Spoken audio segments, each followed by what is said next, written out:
यहोवा ईरे दाता मेरे, तू काफी है मेरे लिए। यहोवा राफा, तू करता चंगा, मेरी चंगाई तेरे घाव से। यहोवा शम्मा, तू संग रहता, हर जरूरत को पूरी करता है। यहोवा शम्मा, तू संग रहता, हर जरूरत को पूरी करता है। तू ही काफी है, तू ही काफी है, तू ही काफी है मुझको। तू ही काफी है, तू ही काफी है, तू ही काफी है मुझको। यहोवा एलोहिम, तू सृष्टि करता, सब रचा है वचन से तेरे। यहोवा एलियोन, तू सबसे ऊंचा, तेरे जैसा है कोई नहीं। यहोवा शालोम, तू शांति दाता, मेरी शांति तुझसे मुझे। यहोवा शालोम, तू शांति दाता, मेरी शांति तुझसे मुझे। तू ही काफी है, तू ही काफी है, तू ही काफी है मुझको। तू ही काफी है, तू ही काफी है, तू ही काफी है मुझको। प्रभू येशू ख्रिस्ताच्या अति पवित्र आणि प्रेमळ नावामध्ये सर्वांना प्रेमाचा सलाम। मी विश्वास करत आहे की माझा आवाज सर्वांना येत आहे। प्रभूला आपण धन्यवाद देऊया ह्या सायंकाळच्या वेळेसाठी। मंगळवारचा हा दिवस आणि खानवेल ब्रदरन विश्वासी मंडळी त्यांनी आयोजित केलेले हे जे पवित्र शास्त्र अध्ययनाचे सत्र आहेत त्याबद्दल मी परमेश्वराला धन्यवाद देत आहे। अनेक दिवसांमध्ये परमेश्वर त्याची जी नाव आहे त्या नावाची गंभीरता आणि त्या नावामध्ये असलेलं मर्म तुमच्या आणि माझ्या पुढे ठेवत आहे।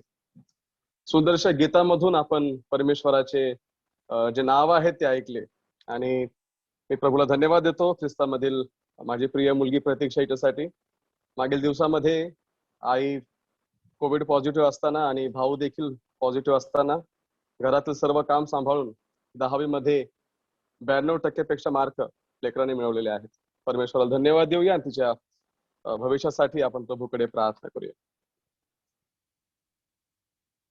मागील 3 सत्रांमध्ये आपण 2 परमेश्वराची नावं शिकलेलो आहोत। पहिल्या सत्रामध्ये आपण फक्त जे इंट्रोडक्शन होतं किंवा आउटलाईन होती ती पाहिली होती आणि 2 सत्रांमध्ये आपण परमेश्वराच्या 2 नावांची चर्चा केली होती, यहवे इरे आणि यहवे राफा। आणि आज प्रभूची जर इच्छा होईल तर आपण पुढच्या नावाकडे आज जाणार आहोत। हा विषय आपण शिकत असताना आपण प्रार्थनेपूर्वक सर्व बसलेले आहोत। आपलं लक्ष आपण परमेश्वराच्या वचनाकडे लावूया। आज आपला विषय आहे तो म्हणजे याहवे निसी, परमेश्वर माझा झेंडा, द लॉर्ड अवर बॅनर। परमेश्वर मेरा किंवा परमेश्वर हमारा, परमेश्वर आमचा झेंडा। निर्गम याचा 17वा अध्याय वचन 8 ते 16 मध्ये आपणास एक मोठा वृत्तांत वाचावयास मिळतो आणि त्या ठिकाणी आपणास समजतं की नेमकं याहवे निसी म्हणजे काय आहे। जाऊया आपण त्या वचनाकडे जाऊया आणि ते वचन आपण वाचूया। निर्गम याचा 17वा अध्याय वचन 8 पासून ते 16 पर्यंत. अमालेका बरोबर युद्ध. Exodus chapter 17 versus 8 to 16. मग अमालेक येऊन रफिदीम येथे इस्रायल लोकांशी लढू लागला. तेव्हा मोशेने यहोशवाला सांगितले, आपल्यातले काही पुरुष निवडून काढ आणि जाऊन अमालेकांशी युद्ध कर. उद्या मी देवाची काठी हाती घेऊन टेकडीच्या माथ्यावर उभा राहील. मोशेच्या सांगण्याप्रमाणे यहोशवाने केले व तो अमालेकाशी लढू लागला. मोशे, अहरोन आणि हूर हे टेकडीच्या माथ्यावर चढून गेले. त्या समय असे झाले की मोशे आपले हात वर करी तेव्हा इस्रायलाची सरशी होई, व तो आपले हात खाली करी तेव्हा अमालेकाची सरशी होई. मोशेचे हात भरून आले तेव्हा त्यांनी एक धोंडा घेऊन मोशेच्या खाली ठेविला व त्यावर तो बसला. आणि अहरोन व हूर यांनी दोन्ही बाजूनी त्याचे हात वर उचलून धरले, म्हणून सूर्य मावळेपर्यंत त्याचे हात स्थिर राहिले. मग यहोशवाने आपल्या तलवारीच्या धारेने अमालेकाचा व त्याच्या लोकांचा पाडाव केला. आणि परमेश्वराने मोशेला म्हटले की ह्यांची आठवण राहावी म्हणून ही घटना एका पुस्तकात लिहून ठेव आणि यहोशवाच्या कानी घाल, कारण मी अमालेकाची आठवण पृथ्वीवरून अजिबात पुसून टाकेल. तेथे मोशेने एक वेदी बांधून तिचे नाव याहवे निसी म्हणजे परमेश्वर माझा झेंडा असे ठेवले. आणि तो म्हणाला, परमेश्वराच्या सिंहासनावर हात उचलल्यामुळे परमेश्वराचे अमालेकाशी पिढ्यानपिढ्या युद्ध होईल. ह्या ठिकाणी आपण एक वृत्तांत पाहत आहोत. याहवे निसी नाव कशा प्रकारे त्या वेदीला देण्यात आलं, मोशेने ते नाव दिलं. आणि त्या ठिकाणी आपण पाहतो की त्यावेळेस एक युद्ध होत आहे. इस्रायल लोक तांबड्या समुद्रातून बाहेर पडले आणि पुढे प्रवास करीत असताना त्यांच्या वाटेमध्ये त्यांना पाणी मिळत नव्हतं. मग ते रफिदीम या ठिकाणी आले. त्या ठिकाणी त्यांनी कुरकुर केली आणि मग नंतर खडकातून पाणी त्यांना मिळालं. मोशेने त्यांना ठिकाणाचं नाव मस्सा आणि मरिबा ठेवलं, म्हणजे कलह आणि हेवा आपण पाहतो ते नाव ठेवलं. कसोटी आणि कलह नाव ठेवल्यानंतर आपण पुढे पाहतो की त्याच ठिकाणी ते पाणी पिऊन तृप्त होत असतानाच त्या ठिकाणी शत्रू येऊन त्यांच्याशी युद्ध करू लागला. आणि तो युद्ध करत असताना आपण त्या ठिकाणी वाचल्याप्रमाणे आपलं ठाऊक देखील आहे की त्यांना विजय परमेश्वराने दिला. का परमेश्वराने दिला? कारण स्पष्ट आपण वाचतो की ज्यावेळेस मोशेचे हात वरती असायचे त्यावेळेस खाली यहोशवाची सरशी व्हायची. म्हणजे केवळ यहोशवा लढत नव्हता, यहोशवा बरोबर अनेक जण मिळून लढत होते त्या अमालेका बरोबर. आणि मोशे, अहरोन आणि हूर हे एका टेकडीच्या माथ्यावरती आहेत. अहरोन आपणास ठाऊक आहे मोशेचा भाऊ आहे आणि हूर जो आहे असं म्हणतात की तो मिरियामचा पती आहे. आणि हे दोघं त्या ठिकाणी असताना मोशेचे हात नंतर भरून आले, कारण ज्यावेळेस हात वरती करायचा खाली यहोशवा किंवा परमेश्वराच्या लोकांची सरशी व्हायची, त्यांना विजय मिळायचा, अमालेक मागे हटायचा. पण जसे मोशेचे हात खाली जायचे अमालेक प्रबळ व्हायचा, अमालेकाची सरशी व्हायची, परमेश्वराच्या लोकांचा पराभव होत होता. मग त्यांनी त्या ठिकाणी एक धोंडा घेतला, त्या धोंड्यावरती मोशेला बसवलं आणि मग त्याचे दोन्ही हात त्यांनी धरून ठेवले. आणि दोन्ही हात धरून ठेवल्यानंतर मोशेच्या हातामध्ये सामर्थ्य नाही, अहरोन किंवा हूर यांनी जो सपोर्ट त्याला दिला त्याच्यामध्ये सामर्थ्य नाही, किंवा खाली लढणाऱ्या यहोशवाच्या तलवारीमध्ये सामर्थ्य नाही, तर विजय देणारा परमेश्वर आहे. आणि मोशेला हे सत्य त्या ठिकाणी समजलं की परमेश्वराने विजय दिला. कारण 12 वर्षामध्ये म्हटलंय मोशेचे हात भरून आले तेव्हा त्यांनी एक धोंडा घेऊन मोशेच्या खाली ठेवला, तो त्यावर बसला आणि अहरोन आणि हूर यांनी दोन्ही बाजूने त्याचे हात वर उचलून धरले, म्हणून सूर्य मावळेपर्यंत त्याचे हात स्थिर राहिले. सूर्य मावळेपर्यंत त्याचे हात स्थिर राहिले, त्याचे हात वरती आहेत. ते प्रार्थनेचं प्रतीक आहे, परमेश्वराकडे धावा करण्याचं प्रतीक आहे, किंवा मी परमेश्वरावरती अवलंबून आहे. आमचा विजय हा परमेश्वरावरती अवलंबून आहे आणि परमेश्वरा तूच आम्हाला विजय देणार आहेस. आणि सगळं प्रसंग झाल्यानंतर मग मोशेने एक वेदी बांधली आणि त्या वेदीला नाव दिलं याहवे निसी. त्या ठिकाणी तो शब्दाचा अर्थ आहे परमेश्वर माझा झेंडा. पण आपण त्याच्या आणखी जर का खोलामध्ये गेलो तर त्या ठिकाणी आणखी एक शब्द, आणखी एक अर्थ आपणास प्राप्त होतो, विजयाचा झेंडा किंवा विजय देणारा परमेश्वर. असा परमेश्वर जो आपल्या लोकांना पुढे जात असताना आपण काही वचन वाचूया. स्तोत्र संहिता अध्याय 44 वचन 1 ते 3. भजन संहिता 44 1 से 3. हे देवा, आमच्या पूर्वजांच्या दिवसात पुरातन काळी तू जे कार्य केलेस त्याचे वर्णन त्यांनी केले व ते आम्ही आपल्या कानांनी ऐकले. कोराहाचे पुत्र हे लिहित आहेत.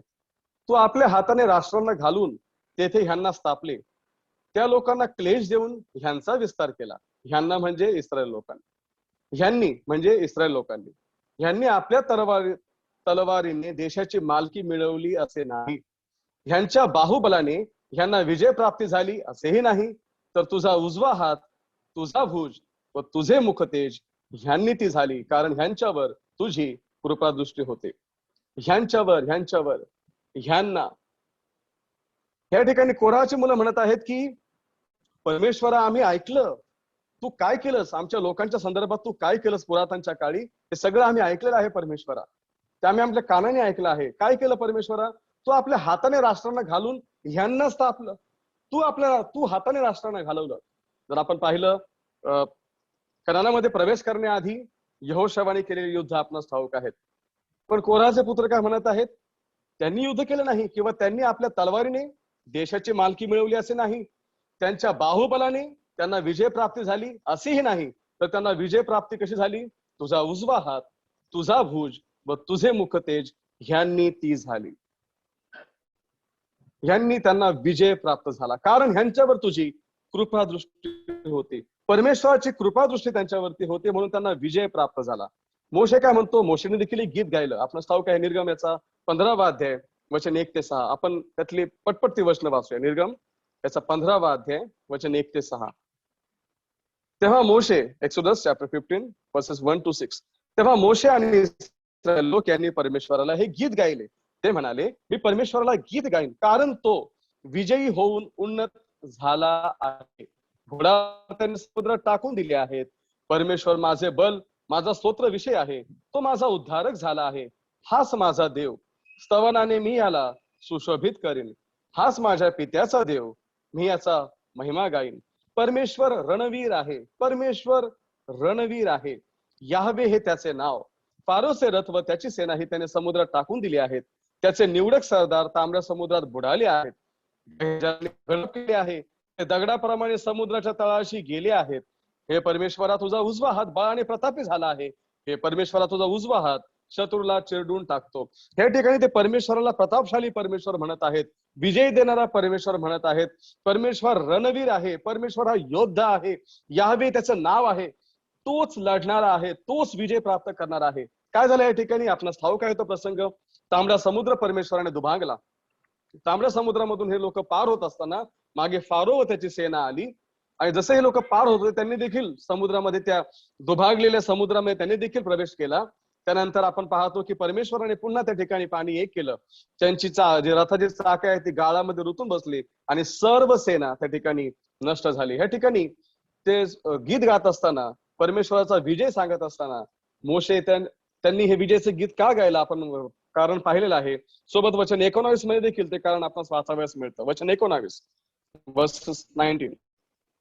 फारोचे घोडे, रथ व समुद्रात गेले आणि परमेश्वराने समुद्राचे पाणी त्यांच्या वरून वाहविले. पण इस्रायल लोक भर समुद्रामध्ये कोरड्या जमिनीवरून चालत गेले, म्हणून त्यांनी वरील गीत गायले. हे ठिकाणी परमेश्वराने एक मोठा विजय प्राप्त केला. परमेश्वराने त्यांना विजय दिला, आणि हे फक्त हे त्यांना ठाऊक होतं की हे संपूर्ण गोष्ट परमेश्वराच्या इच्छेनेच होत आहे. पण फक्त हाच विजय परमेश्वराने दिला का? का फक्त याहवे निसी म्हणून परमेश्वर त्यांना इथे प्रगट होतो का? की परमेश्वराने आम्हाला आमच्या शत्रू समोर विजय दिला, किंवा आम्ही तांबड्या समुद्रामधून पार होत असताना ज्यावेळेस हे शत्रू आमच्या मागे लागले होते, त्यावेळेस परमेश्वराने तांबड्या समुद्राचं पाणी एक केलं आणि ते सर्व गडप झाले. फक्त हाच विजय होता का? किंवा हेच पुरेसं होतं का त्यांच्यासाठी की परमेश्वराला रणवीर म्हणणं, परमेश्वराला योद्धा म्हणणं? वास्तविक परमेश्वर त्या ठिकाणी काय युद्ध लढला? सेना मागे लागली होती, परमेश्वराने तांबड्या समुद्राला एक करून टाकलं. त्या ठिकाणी युद्ध कुठे लढला परमेश्वर? पण परमेश्वराने एक युद्ध केलं. बघा, अध्याय 6 मध्ये जाऊया. निर्गम अध्याय 6, एक्सोडस चॅप्टर 6 वर्स 1 अँड देन वर्स 6. पहिलं वचन आणि 6 वचन. मग परमेश्वर मोशेला म्हणाला, मी आता फारोला काय करीतो ते तू पाहशील. मी त्याला भुजप्रताप दाखविला, म्हणजे तो या लोकांस जाऊ देईल. मी त्याला भुजप्रताप दाखविला, म्हणजे तो ह्यास आपल्या देशातून बाहेर घालून देईल. परमेश्वर म्हणत आहे, मी त्यांना भुज प्रताप दाखवून देणार आहे, आणि मग तो जाऊ देईल. म्हणजे हे तांबड्या समुद्राच्या आधीची गोष्ट आहे, आधीची. परमेश्वर म्हणतो मी त्यांना भुज प्रताप दाखवून देईल. किंवा परमेश्वर, बघा 6 वचन वाचूया. म्हणून इस्रायल लोक सांग, मी परमेश्वर आहे, मी तुम्हास मिस्रांच्या बिगारीच्या ओझ्याखालून काढीन, त्यांच्या दास्यातून तुम्हाला मुक्त करीन आणि हात पुढे केलेल्या बाहूने व मोठ्या शिक्षा करून तुमचा उद्धार करीन. I will save you, I will redeem you. कसं? मी मोठा प्रताप दाखवणार आहे. प्रियांनो, हे ठिकाणी परमेश्वराने एक युद्ध केलं आणि ते युद्ध करून परमेश्वराने त्यांना बाहेर काढलं. आणि ते युद्ध माहित नाही कोणी समजलं की नाही समजलं, परंतु मोशे ते युद्ध मात्र समजला. केवळ मोशे नव्हे, परंतु 430 वर्ष जे गुलामगिरीमध्ये होते त्यांना ते युद्ध समजलं. येऊया त्या युद्धाकडे. कुठलं युद्ध परमेश्वर लढला? प्रियांनो, आपणास ठाऊक आहे की परमेश्वराने त्यांच्यावरती 10 पिढा पाठवल्या.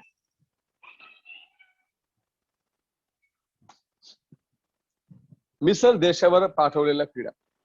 आता ह्या ठिकाणी परमेश्वराने त्यांच्यावरती या पिढा पाठवल्या. बघा, पिढ्यांचं वर्णन आपण पाहतो. का ह्याच 10 पिढ्या आल्या किंवा विशेष करून 9 पिढ्या? 10वी पिढा तर प्रथम वासाचा मृत्यू आहे. का त्या ठिकाणी आपल्याला ते नदीचं रक्त झालेलं पाहावयास मिळतं? का त्या ठिकाणी आपल्याला त्या ओवांची पिढा पाहावयास मिळते, बेडकांची पिढा पाहावयास मिळते, निबिड अंधकाराची पिढा पाहावयास मिळते? कोणी सांगेल का ह्या पिढा परमेश्वराने दिल्या? परमेश्वर वेगळ्याही पिढ्या देऊ शकला असता, पण परमेश्वर सगळ्यांचा समूळ नाश करू शकला असता. पण परमेश्वराने 10 पिढा, इतकं परमेश्वर थांबला. 10 पिढी परमेश्वर का थांबला? कोणी सांगेल?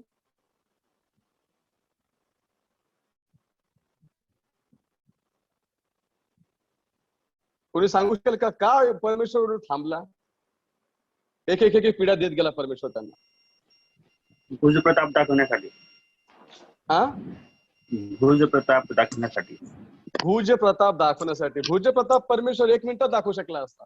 एक साथ सगळ्यांना नष्ट केलं असतं, भुज प्रताप दिसला असता त्यांना देवाची ओळख होण्यासाठी. त्यांना देवाची ओळख होण्यासाठी. देवाची ओळख होण्यासाठी. हा, अगदी जवळ उत्तर आहे. मी परमेश्वर आहे हे त्यांना समजण्यासाठी.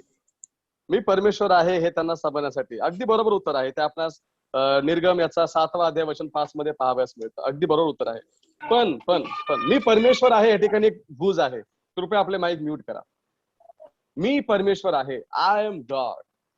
मी जो आहे तो आहे. का माहितीये का प्रियांनो? अहो, मिस्री लोकांना पुष्कळ देवी देवता होते आणि प्रत्येक वेगवेगळ्या गोष्टींसाठी त्यांच्या पुढे वेगवेगळे दैवत किंवा देवी किंवा देव होते. आणि परमेश्वराला केवळ मिस्रांनाच नव्हे तर इस्रायल लोकांनाही दाखवायचं होतं की मी जिवंत परमेश्वर आहे. जसं आपल्या भारतामध्ये देखील प्रत्येक गोष्टीसाठी वेगवेगळे दैवत त्यांनी करून ठेवलेले आहेत, मनुष्यांनी निर्माण केलेले दैवत. या आपण थोड्याशा पिढ्यांकडे जाऊया, म्हणजे आपण तसा मर्म कळून येईल. रक्ताची पिढा जी आली, रक्ताची पिढा. प्रियांनो, रक्ताची पिढा ज्यावेळेस आली त्यावेळेस त्या ठिकाणी हापी नावाचं एक त्यांचा दैवत होतं, एक देव होता. तो बैल देव होता आणि त्याला नाईल नदीचा देव म्हणायचे. आणि आयसिस नावाची एक देवी होती, तिला नाईल नदीची देवी म्हणायचे. आणि परमेश्वराने हे दाखवून दिलं, तुमचं आयसिस असो किंवा तुमचा हापी असो, नदीचं रक्त लाल करणारा मी परमेश्वर आहे. तुमच्या त्या देवी दैवतांमध्ये काही सामर्थ्य नाही, सामर्थ्य माझ्यामध्ये आहे. परमेश्वराने त्यांना दाखवून दिलं. त्यांच्या पुढे ते दैवत होतं. त्यांना वाटलं नाईल नदीचं पाणी जरी लाल झालं, अरे आमचे दैवत आहेत ना त्यांना हे करण्यासाठी. पण तुम्हाला सांगू, आणखी गैरसमज त्या ठिकाणी निर्माण झालेला होता.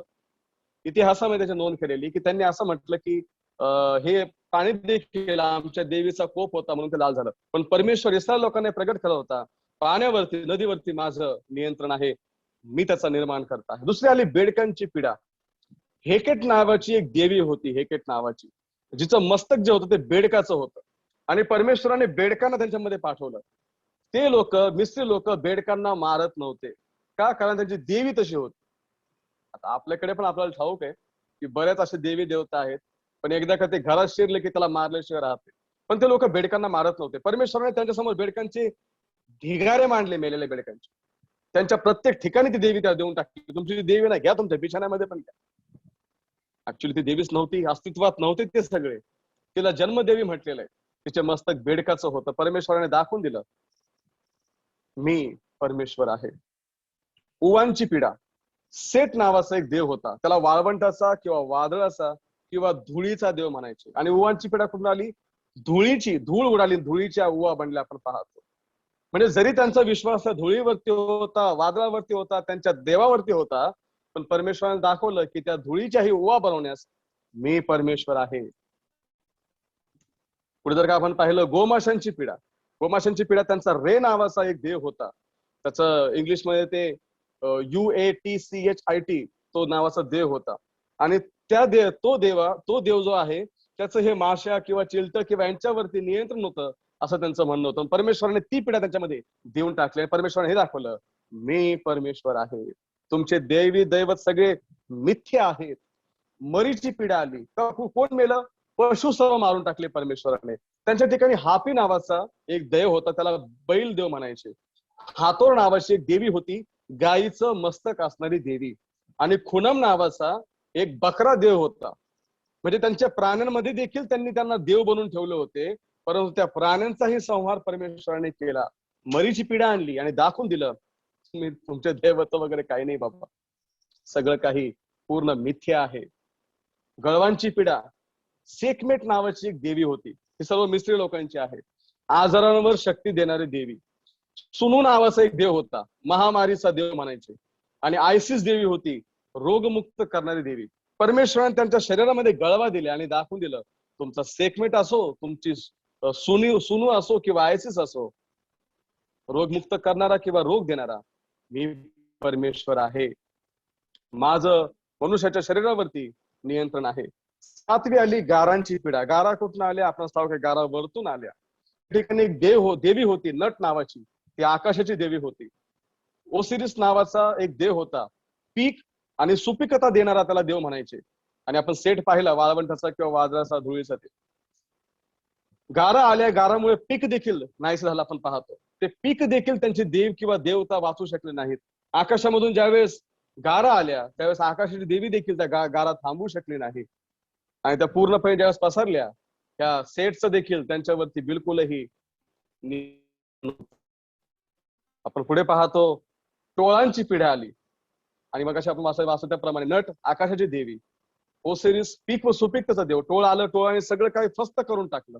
सगळं जे काही त्यांचं पिकलेलं होतं सगळं काही फस्त करून टाकलं. पण ह्या दैवतांचा त्यांच्यावरती काहीही अधिकार किंवा नियंत्रण नव्हतं. नंतर निबिड अंधकाराची पिढी आली. रे आणि होरस हे सूर्य देवता होते. हातोर गायीचं मस्तक असणारी देवी, तिला आकाशाची देवी म्हणायचे. निबिड अंधकार ज्यावेळेस आला त्यांचा सूर्य देवता देखील त्यांना प्रकाश देऊ शकला. तुम्ही असे म्हणाल कदाचित, ब्रदर तुम्ही तर पहिल्या सत्रामध्ये सांगितलं होतं की आपल्याला दैवतांची नावं देखील उच्चारायची नाहीत. वास्तविक त्याचा अर्थ असा, आपण त्याची नावं उच्चारणं किंवा शास्त्र शिकत असताना ते नाव आपण घेत आहोत. एवढंच नव्हे तर जगामध्ये देखील जर का आपल्याला काही गोष्टी घ्यायच्या आहेत, कुठं प्रवास करायचा आहे, जर का समजा आता मला एखाद्या स्टेशनला जायचं, त्या स्टेशनचं नावच त्याच्यावरून, तर नाव मला घ्यावंच लागेल. त्या वचनाचा अर्थ असा आहे की त्या नावांविषयी चर्चा आपण करू नये. त्या नावांविषयी चर्चा करण्याऐवजी आपण परमेश्वराच्या नावाची चर्चा जास्त करणं गरजेचं आहे. या ठिकाणी परमेश्वर त्यांना हे दाखवून देत होता, मिस्री लोकांना पण आणि इस्रायल लोकांना पण, कारण इस्रायल लोक 430 वर्ष गुलामगिरीत होते म्हणून त्यांना देखील या दैवतांविषयी माहिती होती. आणि अर्थात ह्या पीडा कुठेही इस्रायलवरती आल्या नाही, त्या सर्व मिस्रावरती आल्या. पण परमेश्वराने हे दाखवून दिलं. काय दाखवून दिलं? मगाशी एका बंधूने सांगितलं त्याप्रमाणे निर्गम 7वा अध्याय आणि वचन 5. निर्गम 7वा अध्याय आणि वचन 5. आणि मिस्रावर मी आपला हात उभारून त्यांच्यामधून इस्रायल लोकांस बाहेर काढीन, तेव्हा मिस्र्यास कळेल की मी परमेश्वर आहे. मी परमेश्वर आहे. आणि इफेसकारास पत्र 6वा अध्याय वचन 12 मध्ये या गोष्टींची परिपूर्णता झालेली आपल्याला पाहावयास मिळते. इफेसकारास पत्र आणि अगदी परिचित आपलं वचन आहे 6वा अध्याय आणि वचन 12. कारण आपले झगडणे रक्त मांसाबरोबर नव्हे तर सत्तांबरोबर, अधिकाऱ्याबरोबर व सध्याच्या काळोखातील जगाच्या अधिपती बरोबर, आकाशातल्या दुरात्म्या बरोबर आहे. काय प्रगट केलं परमेश्वराने? 10वी देखील पिढा आली, प्रथम वर्षाचा मृत्यू. त्या ठिकाणी तर परमेश्वराने स्पष्ट दाखवलं, ज्या ठिकाणी वल्हांडण सण पाळला गेला, ज्या ठिकाणी कोकऱ्याला मारण्यात आलं, ज्याचं कोकऱ्याचं रक्त त्या दरबाराच्या कपाळपट्टीवर बाहेर लावण्यात आलं, त्याच घरामधलं कोणी मेलं नाही. आणि परमेश्वराने हे दाखवून दिलं की बचाव करणारा मी परमेश्वर आहे. जीवन देणं जीवन घेणं माझ्या हातामध्ये आहे. त्यांचे जेवढे दैवत होते ते सगळे कल्पना होत्या, त्यांच्या हाताने निर्माण केलेले होते आणि त्यातल्यापैकी एकही त्यांना वाचू शकलं नाही. केवळ ह्या ठिकाणीच नव्हे, जर का आपण बालदेवताविषयी पाहिलं. बालदेवताला अग्निदेवता म्हटलेलं आहे, आगीचा देव म्हटलेला आहे. देणारा, वर्ष देणारा त्याला देव म्हटलेलं आहे, पाऊस देणारा. पण तुम्हाला ठाऊक आहे का, ज्यावेळेस एलियाने प्रार्थना केली, 3.5 वर्ष पाऊस पडला नाही, त्यावेळेस इजबेल म्हणा, आहाब म्हणा, हे सगळे त्या बाल देवताची उपासना करत होते. पण ज्यावेळेस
हा, क्षमा करा, माझं नेटवर्क गेलं होतं, मी पुन्हा कनेक्ट केलेलं आहे. तुम्ही सर्वजण थांबलात, संयम दाखवल्याबद्दल परमेश्वराला धन्यवाद देत आहे. या ज्यावेळेस आपण बाबेलमध्ये पाहतो, बाबेलमध्ये ते अग्निदेवतेला मानायचे, आणि त्या ठिकाणी देखील परमेश्वराने शद्रक, मेशक आणि अबेदनगो त्या आगीमधून वाचवलं आणि हे दाखवलं की तुमचं अग्नी देखील, तुमचा अग्निदेवता देखील काही कामाचा नाही. असं परमेश्वराने बऱ्याच ठिकाणी शास्त्रामध्ये उदाहरण दाखवून दिलं. ते जे कल्पना केलेले जे देवता आहेत, जे तुम्ही तुमच्या कल्पना असलेले आहेत किंवा त्यांना बनवलेलं आहे, हे काही कामाचे नाही. की यहोवा निसी परमेश्वर आहे, मी परमेश्वर आहे, विजय देणारा मी परमेश्वर आहे, माझ्याशिवाय विजय मिळू शकत नाही. परमेश्वराने त्यांना त्या ज्या अदृश्य शक्ती होत्या, अर्थात त्या सगळ्या मूर्तींच्या मागे सैतानच आहे, आणि परमेश्वराने त्यांना त्या सैतानावरती विजय प्राप्त करून दिला. परमेश्वराने ते मोठं युद्ध लढलं आणि त्यांना मिस्रातून बाहेर काढलं. काय आपल्या ह्या ठिकाणी पाहावंच मिळतं. परमेश्वर त्या ठिकाणी पहिला मुद्दा आपल्या समोर आहे, तो म्हणजे न शत्रूंवरती किंवा शक्तीवर विजय देणारा परमेश्वर. पहिला मुद्दा यहोवा निसी मधून आपण असं शिकतो, आमचा परमेश्वर न शत्रूवर किंवा शक्तींवरती विजय देणारा परमेश्वर आहे. त्या ठिकाणी कशा प्रकारे त्यांना विजय मिळाला आपण त्या ठिकाणी पाहिलेला आहे. पुढे जाऊया, दुसऱ्या मुद्द्याकडे जाऊया. दुसरा मुद्दा आहे दिसणाऱ्या शत्रूंवरती विजय. माझी विनंती आहे, बंधू विल्सन किंवा कुठले बंधू वचन वाचू शकतात. याचा 14वा अध्याय वचन 18, 19 आणि 20. आणि शालेमाचा राजा मल्कीसदेक भाकर व द्राक्षारस घेऊन त्याला सामोरा आला. हा परात्पर देवाचा याजक होता. त्याने त्याला असा आशीर्वाद दिला, आकाशाच्या व पृथ्वीचा स्वामी जो परात्पर देव, तो अब्राहमाला आशीर्वाद देव. ज्या परात्पर देवाने तुझे शत्रू तुझ्या स्वाधीन केले तो धन्य. तेव्हा अब्राहमाने त्याला अवघ्याच्या 10वा भाग दिला. तेव्हा अब्राहमाने त्याला अवघ्याचा 10वा दिला. पण त्या ठिकाणी तो काय म्हणतो माहितीये का, तो म्हणतो ज्या परात्पर देवाने तुझे शत्रू तुझ्या स्वाधीन केले. जर का आपण त्या 14व्या अध्यायाच्या सुरुवातीला आलो, त्या ठिकाणी आपणास 4 राजे आणि 5 राजे यांचं झालेलं युद्ध पाहावयास मिळतं. 4 राजांची हजारोंची सेना, 5 राजांची हजारोंची सेना. 4 राजांनी त्या 5 राजांवरती किंवा 5 देशांवरती विजय प्राप्त केला आणि जगामध्ये झालेलं ते पहिलं महायुद्ध आहे, द फर्स्ट वर्ल्ड वॉर. आणि मग त्या ठिकाणी ज्यावेळेस त्यांनी युद्ध केलं आणि त्यातला नियम असा असायचा की जे पराभूत व्हायचे, जे विजयी झाले आहेत, जे पराभूत झालेत, हारले आहेत, त्यांना घेऊन त्यांच्या गुलामगिरीत त्यांना घेऊन जायचे. आणि आपला सदोमाचा राजा हारला आणि मग लोट देखील त्या ठिकाणी बंदिवान म्हणून गेला. मग अब्राहमाला एक गोष्ट कळाली की त्याचा पुतण्या लोट हा एक बंदिवान किंवा गुलाम म्हणून त्याला नेण्यात आला. अब्राहमाने किती लोक घेतले? फक्त 318 लोक घेतले. 318 लोक. वचन 14 मध्ये पाहाव्यास मिळतं. फक्त 318 लोक घेऊन तो गेला आणि हारूनच्या सेनेविरुद्ध त्याने युद्ध केलं आणि त्या ठिकाणी युद्ध करून तो परत आला. जेवढं काही लुटून नेलं होतं ते सगळं काही घेऊन परत आला. लोटाला देखील सोडवलं आणि जे 5 राजे होते त्यांना, अर्थात ते 4 राजे जे आहेत, तुम्ही नंतर अभ्यास करू शकता. ते 4 राजे, त्यामध्ये देखील एक मोठं रहस्य आहे. तर तुम्हाला आणखी समजून घ्यायचं असेल तर द ब्रदरन असेंब्ली खानवेल याच्या ऑफिशियल वेबसाईटवर जाऊन तुम्ही किंवा युट्यूबच्या चॅनलवर जाऊन विजयी ख्रिस्ती जीवन हा जो संदेश एकदम पहिल्यांदा मी खानवेलमध्ये दिला होता, तुम्ही त्या ठिकाणी जाऊ शकता. डिटेल तुम्हाला त्या ठिकाणी मिळतील. तर ते थोडी हिंट देऊ इच्छितो कारण सगळ्यांना पॉसिबल नाही होणार जाणं. ते 4 जे शत्रू आहेत, तर ते 4ही शत्रू दानिएलाला आणि जे 4 वेगवेगळे राजे दानिएलाने पाहिले. बाबेलचं राज्य, मेदी पर्शियाचं राज्य, मग त्याच्यानंतर युनान म्हणजे ग्रीकचं राज्य आणि त्याच्यानंतर रोमचं राज्य. ते 4ही राजे त्या 4 राज्यांना दाखवतात आणि शेवटी मग धोंडा आलेला आपण पाहतो, तो म्हणजे प्रभू येशू ख्रिस्त. अब्राहमाचं कोणीही शत्रू नव्हतं बरं का. अब्राहमाचा कोणीही शत्रू नव्हता, पण अब्राहमाने लोट जेव्हा नाव ऐकलं की लोटाला बंदिवान म्हणून घेऊन गेले, अब्राहमाने जाऊन त्या ठिकाणी विजय मिळवला. ते अब्राहमाचे शत्रू नव्हते, पण ते नंतर अब्राहमाचे संतानाचे शत्रू बनले. हे 4ही राजे त्या 4 वेगवेगळ्या साम्राज्याचं प्रतिनिधित्व करतात. परमेश्वराने विजय दिला. स्पष्ट म्हणतो मल्कीसदेक, ज्या परात्पर देवाने तुझे शत्रू तुझ्या स्वाधीन केले. 318 लोक घेऊन हजारोंच्या सेना करणं कठीण गोष्ट होती. विजय कोणी दिला? विजय परमेश्वराने दिला. पुढे जाऊया. निर्गम 14 मध्ये आपल्याला वाचायला मिळतं, फारो सेना जी सर्व काही त्यांच्या मागे पडले होते, तांबड्या समुद्रामधून हे पार जात असताना हे सगळे त्यांचा पाठलाग करत होते. आणि त्या ठिकाणी देखील ज्यावेळेस त्यांनी पार केला समुद्र, त्यावेळेस त्यांनी आतमध्ये प्रवेश केला. परमेश्वराने त्यांची चाकं जी आहेत रुतवली आणि त्याच्यानंतर मग पाणी एक केलं आणि सगळे काही समुद्रामध्ये गडप झाले. काय पाहत आहोत आपण? दृश्य गोष्टींवरती विजय परमेश्वराने दिला, आपण हे पाहत आहोत. तिसरा मुद्दा त्याच ठिकाणी आपण वाचलं, निर्गम याचा 17वा अध्याय आणि वचन 8 ते 14 मध्ये आपण पाहिलं कशा प्रकारे अमालेका विरुद्ध परमेश्वराने विजय दिला. त्या ठिकाणी यावे निसी नाव ज्यावेळेस मोशेने त्या वेदीला दिलं, त्यावेळेस मोशेने हे दाखवून दिलं की अमालेका विरुद्ध भले यहोशवा लढत आहे, भले इस्रायलचे काही सैनिक लढत आहेत, पण विजय देणारा परमेश्वर आहे. कारण मोशेच्या हात वरती होते त्यावेळेस त्यांना विजय प्राप्त झाला. यहोशवा अध्याय 6 पूर्ण 6 अध्यायामध्ये आपणास यरीहोचा पाडाव पाहावयास मिळतो. फार त्यांना घमंड होता यरीहोच्या, त्यांच्या त्या बुरुंजावरती, त्यांच्या त्या भिंतीवरती, उनके उस शहरपणा के ऊपर फार त्यांना एक घमंड होता, अभिमान होता. त्यांच्यामुळे त्यांना वाटायचं की आमची सुरक्षा म्हणजे या भिंतींमध्ये आहे, आमचा पाडाव करू शकत नाहीत. पण परमेश्वराच्या फक्त स्तुती प्रशंसेने त्या ठिकाणी परमेश्वराने दाखवून दिलं की त्या यरीहोच्या अभेद्य भिंती पाडणारा मी परमेश्वर आहे. दिसणाऱ्या शत्रूंवर देखील परमेश्वर विजय देतो. आपण ती वचन वाचूया. यहोशवा याचा 23वा अध्याय वचन 3 आणि 4, नंतर 9 आणि 10. Joshua chapter 23 verses 3 and 4, then verse 9 and 10. तुमच्यासाठी तुमचा देव परमेश्वर याने या सर्व राष्ट्रांचे काय केले हे तुम्ही पाहिले आहे. कारण तुमचा देव परमेश्वर स्वतः तुमच्यासाठी लढला.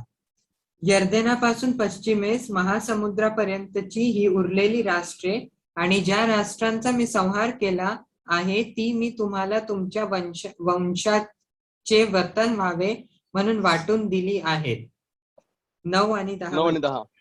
परमेश्वराने तुमच्या पुढून मोठमोठे व बलाढ्य राष्ट्र घालवून दिली आहेत. तुमच्या समोर तर आजवर कोणीही टिकला नाही. तुमच्यातला एक जण हजारांना पळून लावेल. कारण तुमचा देव परमेश्वर याने तुम्हाला सांगितल्याप्रमाणे तो स्वतः तुमच्यासाठी लढणारा आहे. तो स्वतः तुमच्यासाठी लढणारा आहे. वचन 3 मध्ये म्हटलंय परमेश्वर स्वतः तुमच्यासाठी लढला. ज्या वेळेस याने लोकांनी कनानामध्ये प्रवेश केला, त्या प्रवेश करण्याआधी वेगवेगळी नगरं त्यांच्या समोर आली आणि यहोशुआच्या सुरुवातीच्या अध्यायांमध्ये त्या नगरांची लिस्ट पाहाव्यास मिळते. ज्या ज्या ठिकाणी ते गेले, परमेश्वराने त्यांना विजय प्राप्त करून दिला. विजय प्राप्त करून दिला. कोण लढला? परमेश्वर लढला. यांच्यामध्ये तेवढं सामर्थ्य नव्हतं, यांच्या तलवारीमध्ये तेवढी धार नव्हती, यांच्यामध्ये तेवढं बाहुबल नव्हतं, पण परमेश्वराचा मुखतेज आणि परमेश्वराचा उजवा हात यांनी त्यांना विजय प्राप्त करून दिला. सर्व राष्ट्रे, सगळे ठिकाणी जेवढी नगर होते त्या कनान, त्या पूर्ण प्रदेश देऊन टाकला. इस्रायल राष्ट्र बनवलं त्यांना आणि सगळ्यांमध्ये त्यांची दहशत पसरवली. कोणी केलं हे काम? परमेश्वराने केलं. पहिले शमूएल 7 अध्याय 7 मध्ये आपण वाचतो की ज्यावेळेस फलिस्ती लोकांना कळलं की इस्रायल लोक हे जमा झाले आहेत, होय, त्या ठिकाणी ते सगळे एकत्र आले फलिस्ती लोक लढण्यासाठी. आणि पहिले शमूएल 10 आणि 11 मध्ये आपण वाचतो परमेश्वराने त्या ठिकाणी प्रचंड मोठा आवाज केला, मोठी गर्जना. ती मोठी गर्जना झाल्यानंतर फलिस्ती घाबरून गेले, फलिस्ती पळाले आणि मग ह्या इस्रायल लोकांनी त्यांचा पाठलाग केला आणि फलिस्त्यांना मारून टाकलं. कोणी विजय दिला? विजय परमेश्वराने दिला. आपणास दुसरे राजे 19 अध्याय वचन 35 ते वचन आपण वाचूया. दुसरे राजे 19 अध्याय वचन 35. त्या रात्री असे झाले की परमेश्वराच्या देवदूताने जाऊन अश्शूरी गोटातले 1,85,000 लोक मारिले. पहाटे 1 लक्ष, ठीक आहे, थँक्यू बर. परमेश्वराच्या देवदूताने जाऊन अश्शूरी गोटातले 1,85,000 मारिले. प्रियांनो, हा प्रसंग वाचून पहा, खूप सुंदर प्रसंग आहे. परमेश्वरावरती कसा भरोसा ठेवायचा, परमेश्वरावरती कसं अवलंबून राहायचं आणि परमेश्वर कशा प्रकारे आपल्या लोकांचं सहाय्य करतो, त्यांचं संरक्षण करतो आणि त्यांना विजय प्राप्त करून देतो. एक्सलंट उदाहरण आहे हिजकिया राजाविषयीचं. हिजकिया राजा राज्य करू लागला त्यावेळेस आशूर जे होतं ते त्यांच्यावरती सुरुवातीला आपण पाहतो वर्चस्व करत होतं, पण हिजकियाने सगळे ह्या वर्चस्व झुगारून दिलं आणि मग आशुराने त्याचा सेनापती पाठवला त्या राजाने. त्याच्यानंतर मग ते गोष्टी केल्या, सगळ्या काही बऱ्याचशा गोष्टी त्यांनी मागितल्या, काही गोष्टी हिजकियाने त्यांना दिल्या देखील, परंतु तरी देखील ते युद्ध करण्यासाठी आले. आणि ज्यावेळेस त्यांनी त्या यरुशलेमेला पूर्ण घेराव दिला, यरुशलेमेच्या बाजूने पूर्णपणे त्यांनी वेढा दिला. आतमध्ये लोकांची अवस्था भयानक होती, पण हिजकियाने काय केलं? हिजकिया परमेश्वराच्या मंदिरामध्ये गेला. त्यांनी जे धमकीचं पत्र पाठवलं होतं, हिजकियाने ते पत्र परमेश्वरासमोर ठेवलं. हिजकियाने प्रार्थना केली. त्याच रात्री अहो परमेश्वराचा देवदूत आला, 1,85,000 लोक मारले. अश्शूरावरती दिला. काय दाखवतो परमेश्वर या गोष्टीमधून? मी तुमच्या दिसणाऱ्या शत्रूंवर देखील तुम्हाला विजय प्राप्त करून देणार. हे सगळं झालं इतिहासामधल्या गोष्टी. आजही परमेश्वर ह्या आपल्या जीवनामध्ये करत आहे. म्हणून आपला तिसरा मुद्दा आहे, आज परमेश्वर आज आपल्यासाठी काय करत आहे? आज परमेश्वर काय करत आहे? प्रश्न आपण वाचणार आहोत. 2 कोरिन्थियस पत्र याचा 2 अध्याय आणि वचन 14. 2 Corinthians chapter 2 verse 14. जो देव आम्हा सर्वदा ख्रिस्ताच्या ठाई जयोत्सवाने नेतो आणि सर्व ठिकाणी आमच्याद्वारे आपल्या विषयीच्या ज्ञानाचा परिमल प्रगट करीतो, त्याची स्तुती असो. त्याची देव आम्हाला सर्वदा ख्रिस्ताच्या ठाई जयोत्सवाने नेतो. पुढचं वचन आपल्या स्क्रीनवरच आहे. रोमकरास पत्र 8 अध्याय वचन 37. ज्याने आपल्यावरती प्रीती केली त्याच्या योगे या सर्व गोष्टीत आपण महाविजय ठरतो. त्या ठिकाणी एक लिस्ट आपणास पाहावयास मिळते. होय, ज्यावेळेस पाऊल म्हणतो की परमेश्वर आपण सर्व गोष्टीमध्ये महाविजयी ठरतो. We are more than conquerors. कुठल्या गोष्टींविषयी? होय, जर का आपण त्या 8व्या अध्यायामध्ये गेलो आणि जर का आपण वाचलं, तिथं म्हटलंय ख्रिस्ताच्या प्रीतीपासून आपल्याला कोण विभक्त करील? क्लेश, आपत्ती, छळणूक, उपासमार, नग्नता, संकट किंवा तलवार ही विभक्त करेल काय? शास्त्रात लिहिल्याप्रमाणे तुझ्यामुळे आमचा वध दिवसभर होत आहे, कापावयाच्या मेंढराप्रमाणे आम्हाला गणिले आहे. उलट पक्षी ज्याने आमच्यावर प्रीती केली, ज्याच्या योगे ह्या सर्व गोष्टीत आपण महाविजयी ठरतो. प्रियांनो, कुठलीही परिस्थिती का नसेना, आज आपल्या जीवनामध्ये आपल्याला विजय देणारा परमेश्वर आहे. आपल्या ह्या सध्या आपण भयानक परिस्थितीमधून जात आहोत, पण ह्या परिस्थितीमध्ये देखील विजय ठरवणारा परमेश्वर आहे. याचा अर्थ असा नाही की परमेश्वर हे युद्ध करत आहे. याचा अर्थ असा की ह्या सगळ्या जगामध्ये जी परिस्थिती आहे ह्या परिस्थितीमध्ये परमेश्वर आपल्याला ख्रिस्ताच्या ठाई जयोत्सव नेत्याचा अर्थ असा की ह्या सगळ्या परिस्थितीमध्ये देखील आपण आनंद व्यक्त करू शकतो. ह्या सगळ्या परिस्थितीमध्ये आपण परमेश्वरावरती अवलंबून, कारण आपला विश्वास परमेश्वरावरती आहे की सर्व परिस्थिती परमेश्वराने दिलेली आहे, सगळं काही परमेश्वराच्या नियंत्रणामध्ये आहे. आणि मग नग्नता येऊ, उपासमार येऊ, छळणूक येऊ, मृत्यू येऊ, काही का असेना, आपण महाविजयीच आहोत. We are more than conquerors. याचा अर्थ असा, या जगामध्ये पुष्कळ जणांनी विजय प्राप्त केलेला आहे. कशामध्ये? कुणी यशामध्ये विजय प्राप्त केला, कुणी प्रसिद्धीमध्ये विजय प्राप्त केला, कुणी प्रपंचामध्ये विजय प्राप्त केला, कुणी आपल्या मालमत्तेमध्ये विजय प्राप्त केला, कुणी हजारो घरं बांधली, कुणी हजारो गाड्या घेतल्या, कुणी संपत्ती आहे. त्या सगळ्यांपेक्षाही, त्या सर्वांपेक्षाही परमेश्वर काय म्हणतो? तुम्ही महाविजयी आहात. We are more than conquerors. आपल्यापेक्षा महाविजयी आहोत. घमंडची बात नाही. अहो, आज तो अंबानी जर का परमेश्वरासमोर उभा राहिला तर त्याचं तारण नाही. गरीब आहे परमेश्वराच्या दृष्टिकोनामध्ये, पण तोच परमेश्वर अहो एका झोपडीत राहणाऱ्या विश्वासणाऱ्याला म्हणतो, तो माझ्या दृष्टीने अनमोल असा आहेस. You are precious in my sight. किती सुंदर आणि किती चांगला आणि किती अद्भुत असा परमेश्वर. प्रत्येक गोष्टीमध्ये तो आपल्याला विजय देतो. हो, आपल्या शैक्षणिक जीवनामध्ये तो विजय देतो. सुरुवातीला म्हटल्याप्रमाणे मुलीला परमेश्वराने यश दिला, अर्थात यश देणारा परमेश्वर आहे. कृपादृष्टी परमेश्वर होती म्हणून परमेश्वर यश देतो. आपल्या बिझनेसमध्ये म्हणा, आपल्या नोकरीमध्ये म्हणा, कौटुंबिक जीवनामध्ये म्हणा, यशस्वी करणारा परमेश्वरच आहे. पण त्याचबरोबर बऱ्याचशा गोष्टीमध्ये आपणास अपयश प्राप्त होतं. बिझनेसमध्ये अपयश आहे, कौटुंबिक जीवनामध्ये कलह आहेत, नोकरी जाते, नोकरीमध्ये पगार कपात होते, बरेच जण फेल होतात, आजारपण जीवनामध्ये आहे. तरी देखील आपण तारण पावलेले असल्यामुळे प्रियांनो, परमेश्वर तुम्हाला मला महाविजयी म्हणतो. कारण ही परिस्थिती सगळी जी आहे ती काही काळापुरती आहे, पण एक महाविजय, अहो विजयी कोण ठरला? विजय आपण जरी ठरतो, पण महाविजय मिळवणारा प्रभू येशू ख्रिस्त आहे. त्याने त्या आणि सैतान याच्यावरती विजय मिळवला, त्याने त्या जगावरती विजय मिळवला. म्हणून जगातले आज कितीही मोह आपल्या पुढे असले, कितीही त्या आपणास गुंतवणारे पाप असलं, त्या प्रत्येक पापावरती विजय द्यायला परमेश्वर तयार आहे.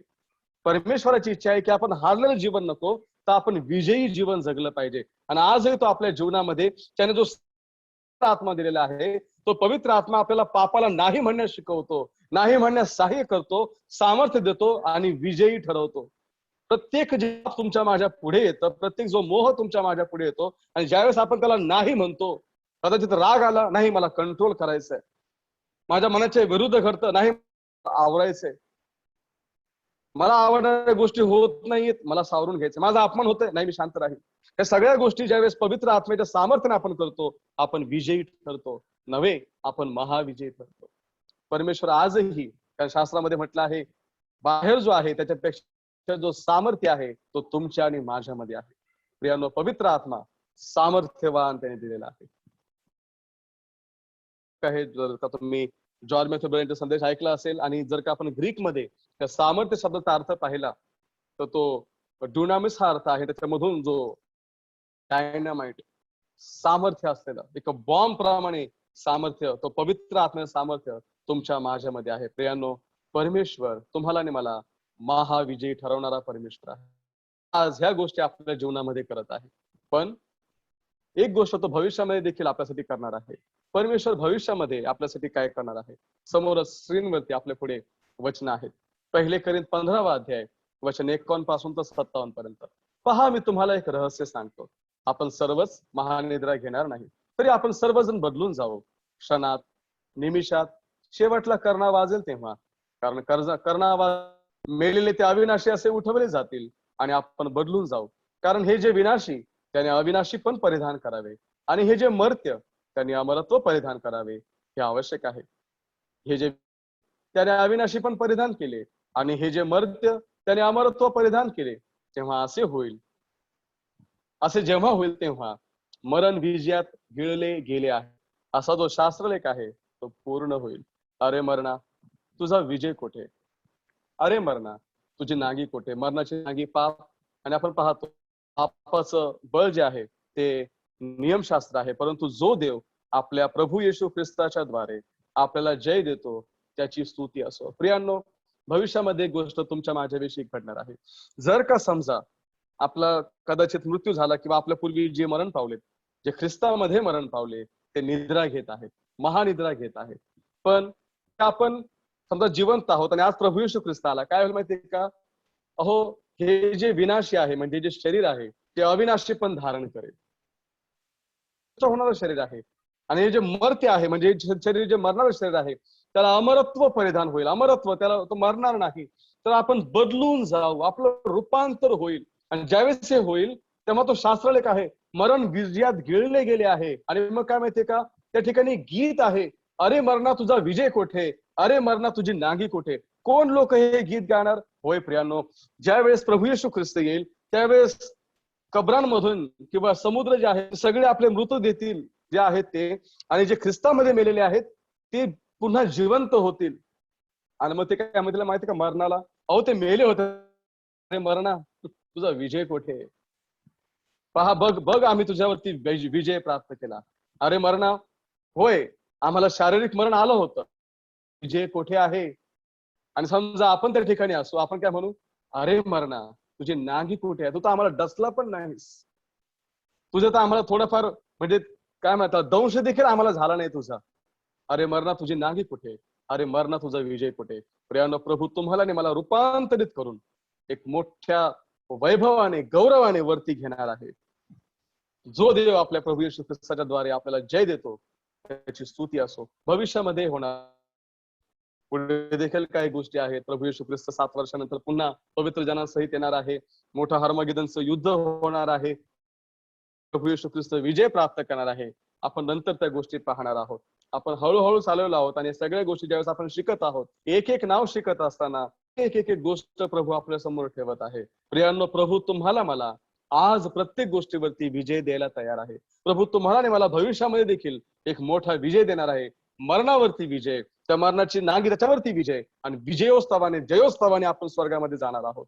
पण शेवटची महत्वाची गोष्ट, 5वा मुद्दा, परमेश्वर माझ्या जीवनात राज हे तुम्ही आणि मी पारखून घेतलं पाहिजे. कदाचित आपण ह्या भ्रमामध्ये किंवा गैरसमजामध्ये असो की नाही मी प्रभूमध्ये आहे, काही हरकत नाही. परंतु प्रिया, परमेश्वराला प्रभूला तुम्ही आणि मी राज्य करू दिलं पाहिजे. पहिले शमूएल 8वा अध्याय वचन 4 ते 7 आपण वाचूया. काय त्या ठिकाणी भयानक, पहिले शमूएल 8वा अध्याय वचन 4, 5, 6 आणि 7. नंतर इस्रायलाचे सर्व वडील जमा होऊन रामा येथे शमूएलाकडे आले. ते त्याला म्हणाले, पहा आता तुम्ही वृद्ध झाला आहात आणि तुमच्या मार्गाने तुमचे पुत्र चालत नाहीत. तर आता इतर सर्व राष्ट्रांप्रमाणे आमचा न्यायनिवाडा करायला आमच्यावर एक राजा नेमा. आमचा न्यायनिवाडा करायला आम्हाला एक राजा द्या, असे ते म्हणाले. त्यामुळे शमूएलास वाईट वाटले. मग शमूएलाने परमेश्वराची प्रार्थना केली. तेव्हा परमेश्वर शमूएलाला म्हणाला, लोक जे तुला सांगत आहेत ते सगळे ऐक, कारण त्यात ते तुझा धिक्कार करत नाहीत, तर मी त्यांचा राजा नसावे म्हणून ते माझाच धिक्कार करत आहेत. या ठिकाणी एक भयानक गोष्ट झाली. आपण त्या गोष्टी पाहत होतो. त्यांना मिस्रामध्ये असताना परमेश्वरने त्यांना अदृश्य शक्तीवरती विजय प्राप्त करून दिला. ज्या पाहिल्या देखील नव्हत्या, कल्पना फक्त होत्या, त्यांच्यावर विजय मिळवून दिला. त्यानंतर परमेश्वराने त्यांना दृश्य दिसणाऱ्या शत्रूंवरती विजय प्राप्त करून दिला. आणि आतापर्यंत त्यांचा रणवीर होता, परमेश्वर त्यांचा योद्धा होता, परमेश्वर त्यांच्या वतीने लढणारा त्यांचा सेनापती होता नव्हे, तर परमेश्वर त्यांचा राजा होता. आणि जोपर्यंत परमेश्वर राजा होता तोपर्यंत त्यांना विजय प्राप्त होत होता प्रियांनो. परंतु इस्रायल लोकांनी भयानक गोष्ट केली. ते म्हटलं, आम्हाला आता राजा नको, आम्हाला अदृश्य राजा नको, आम्हाला दृश्य स्वरूपातला राजा पाहिजे, आम्हाला राजा दे. म्हणून त्यांनी तगादा लावला शमूएलाकडे. शमूएला दुःख झालं. शमूएल त्यावेळेस प्रार्थना करतो. परमेश्वर काय म्हणतो, लोक जे तुला सांगत आहे ते सगळे ऐक, कारण त्यात ते तुझा धिक्कार करत नाहीत, तर मी त्यांचा राजा नसावे म्हणून ते माझाच धिक्कार करत आहे. किती भयानक गोष्ट त्यांनी केली. हिंदीमध्ये म्हटले, उन्होंने मुझे निकम्मा ठहराया. परमेश्वर काही कामाचा नाही, आम्हाला दृश्य स्वरूपातला राजा दे. प्रियांनो, बऱ्याचदा आपल्या जीवनामध्ये आपण येशूवरती विश्वास ठेवला, एक तारणारा म्हणून, सोडवणारा म्हणून, चांगली गोष्ट आहे, आजार बरं करणारा म्हणून किंवा बाकीच्या गोष्टींसाठी. पण त्याला राजा म्हणून आपल्यामध्ये आपण स्वीकारलाय. त्याच्या इच्छेप्रमाणे मी चालणार, त्याची मी प्रजा म्हणून चालणार. तो जे म्हणेल ते मी चालेल. का? कारण तो जय देणारा परमेश्वर आहे. जर मी त्याच्या मध्ये आहे, त्याच्या ठाई आहे, तर विजय आहे प्रियांनो, नाहीतर विजय नाही. विजय नाही प्रियांनो. ज्यावेळेस इस्रायल लोकांनी गोष्टी केल्या, काय झालं पाहतो. इस्रायलच्या पूर्ण इतिहासामध्ये बऱ्याच वेळेस शत्रूंनी त्यांना घेरलं. बऱ्याच वेळेस त्यांच्या नगरामध्ये महागाई वाढली. शत्रूंनी नेहमी त्यांच्यावरती आक्रमण केलं, त्यांना लुटून नेलं, मंदिर उद्ध्वस्त केलं, मंदिर लुटून नेलं, नगर जाळून टाकलं. इस्रायल लोक कित्येकदा बंदिवासामध्ये गुलामगिरीमध्ये गेले आणि कित्येकाचा सर झाला आणि आजही होत आहे. हे का माहितीये का? कारण त्यांनी परमेश्वराला आपला राजा म्हणून त्यांनी धिक्कार केला. आम्हाला राजा नकोय, आम्हाला दिसणारा राजा पाहिजे. प्रियांनो, आपल्या जीवनामध्ये आज प्रभू राज्य करत आहे. तो यहोवा निसी परमेश्वर आहे, विजय देणारा परमेश्वर आहे. पण तेव्हा जेव्हा आपण त्याला आपल्या जीवनाचा राजा म्हणून स्वीकारतो. त्या ठिकाणी आणखी एक रहस्य दडलेलं आहे. कुठलं माहितीये का? होय, 17व्या अध्यायामध्ये आपण 3 गोष्टी पाहतो. खडकातून पाणी, पर्वताच्या माथ्यावरती असलेला मोशे आणि धोंड्यावरती बसलेला मोशे.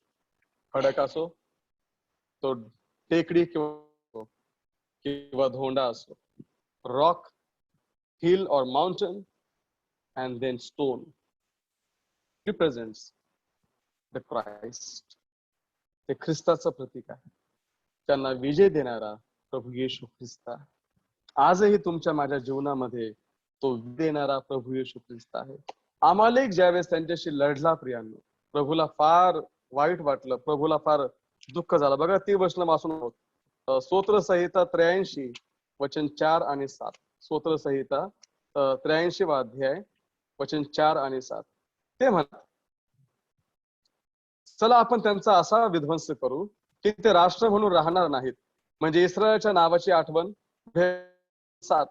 गबाल, अम्मोन व अमालेक, पलेशेत व सोरकर हे आहे. त्यांनी काय ठरवलं? त्यांनी असं ठरवलं की इस्रायलच्या नावाचीही आठवण राहणार नाही.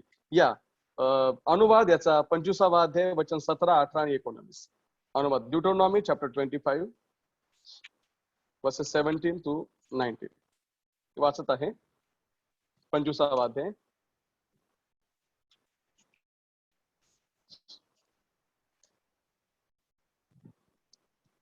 तुम्ही मिस्र देशातून बाहेर निघाला तेव्हा वाटेने अमालेक तुमच्याशी कसा वागला ठेवा. वाटेत तुला गाठून तू थकला भागलेला असताना त्याने देवाला न भिता तुझ्या दमून मागे पडलेल्या सगळ्या लोकांवरती हल्ला चढवून त्यांना ठार मारले. म्हणून तुझा देव परमेश्वर जो देश तुला वतन म्हणून देत आहे त्या चोहोकडल्या सर्व शत्रूंपासून तुझा देव परमेश्वर ह्याने तुला विश्राम दिल्यावर अमालेकाची आठवण पृथ्वीवरून बुजवून टाक. परमेश्वर त्याच्या लोकांचे कष्ट पाहत होता. परमेश्वराने दुःख पाहिलं होतं. परमेश्वराने गोष्ट पाहिली की अरे माझे लोक थकलेले आहेत, माझे लोक भागलेले आहेत, ते दमलेले आहेत. आणि असं असताना मागून दबा धरून हे लोक आले, त्यांनी माझ्या लोकांवरती आक्रमण केलं. अहो, परमेश्वर त्याच्या लोकांचे दुःख पाहतो प्रियांनो. परमेश्वराच्या लोकांनी दुःख पाहतो. परमेश्वराला ठाऊक आहे की हे माझे लोक दमलेले आहेत, थकलेले आहेत, त्यांच्याकडून युद्ध होणार नाही. आणि हा पहा कसा एक चाल करून आला, मनामध्ये कपट ठेवून आला, दमलेले थकलेले भागलेले लोक असताना मागून दबाव धरून आला आणि युद्ध करायला लागला. पण परमेश्वराने विजय दिला. हा अमालेक कोण आहे? शेवटचं वचन थांबूया. उत्पत्ती याचा 36वा अध्याय वचन 15 आणि 16. उत्पत्ती अध्याय 36 वचन 15 आणि 16. जेनेसिस वर्स 15 and 16. एसाव वंशातले सरदार झाले ते हे. एसावाचा पहिला मुलगा अलिपाज, याचे मुलगे सरदार तेमान, सरदार ओमार, सरदार सपो, सरदार कनाज, सरदार कोरह, सरदार गाताम व सरदार अमालेक. सरदार अमालेक. ठीक आहे, थँक्यू. हे कनानाचे वंशज होते. कनान कोण आहे? अहो, याकूब. कनान एसावाचे वंशज. एसावाचे वंशज कोण आहे? एसाव याकोबाचा भाऊ होते हे अमालेक. आणि इस्रायलचे मोस्टली शत्रू आपण पाहतो त्यांच्या मधलेच ते होते. हा जवळचा शत्रू होता, तो शरीराला दाखवतो. आपला देह, सैतान आणि जगामधल्या सर्व वाईट गोष्टी, मोह आपले शत्रू आहेत. परमेश्वर प्रत्येक गोष्टीवरती विजय द्यायला तयार आहे. तुमची माझी अवस्था प्रभू जाणतो. अहो, आपण काय विजय मिळू शकतो? आपण फार थकणारे भागणारे लोक आहोत. प्रभू सहाय्य करो. यहोवा निसी परमेश्वर, विजय देणारा परमेश्वर, या त्याचं राज्य आपल्या जीवनामध्ये आपण मानूया, त्याचा अधिकार आपल्या जीवनामध्ये आपण ठेवूया. प्रभूला म्हणूया, प्रभू तूच माझा राजा आहेस, प्रभू तुझ्या इच्छेप्रमाणे चालण्यासाठी मी तयार आहे. आपलं सर्वस्व आपण त्याच्या हातामध्ये देऊया, त्याला आपल्या जीवनाचा राजा म्हणून आपण पुढे ठेवूया. यहोवा निसी परमेश्वर, आमचा झेंडा, विजय पताका, परमेश्वर विजय देणारा परमेश्वर, न दिसणाऱ्या शत्रूंवर, अदृश्य शक्तींवरती विजय, दिसणाऱ्या शत्रूंवरती विजय. होय, आजही तो आपल्याला जयोत्सवाने घेऊन जात आहे. भविष्यामध्ये एक मोठा विजय देणार आहे. त्याची इच्छा आहे आपण त्याला जीवनामधला राजा म्हणून पुढे चालायचं आहे. प्रभू हे करण्यासाठी माझं तुमचं सहाय्य करो. परमेश्वराच्या नावाचा धन्यवाद.